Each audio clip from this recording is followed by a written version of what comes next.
জন্মাষ্টমীর শোভাযাত্রাকে ঘিরে বাগনানে লাখো মানুষের বাঁধ ভাঙা উচ্ছ্বাস।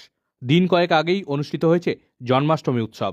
বাগনান আশ্রমের উদ্যোগে জন্মাষ্টমী উৎসব উপলক্ষে রবিবার সন্ধ্যায় বাগনানে বর্ণাঢ্য শোভাযাত্রার আয়োজন করা হয়। বিকেল থেকেই ভিড় জমাতে শুরু করেন বহু মানুষ। সন্ধ্যা পেরিয়ে রাত যত বাড়তে থাকে মানুষের ভিড়ও ততই উপচে পড়তে থাকে। বাগনান লাইব্রেরি মোড়, থানাগোড়া, স্টেশন চত্বর, বাসস্ট্যান্ড, মুরালিবাস সহ সর্বত্র অজস্র মানুষের ভিড়। বাগনান লাইব্রেরি মোড় থেকে শুরু হয় এদিনের বর্ণাঢ্য শোভাযাত্রা।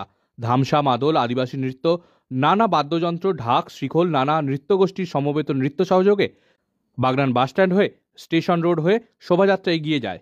হাওড়া জেলার বিভিন্ন এলাকা তো বটেই, আশপাশের বিভিন্ন জেলা থেকে বহু মানুষ, বিশেষত যুবকরা এদিনের এই শোভাযাত্রায় ভিড় জমিয়েছেন। বাগনান শহরে আয়োজিত এই শোভাযাত্রাকে ঘিরে এদিন হাওড়া গ্রামীণ জেলা পুলিশের পক্ষ থেকে বাগনান শহর জুড়ে প্রচুর পরিমাণ পুলিশ মোতায়েন করা হয়।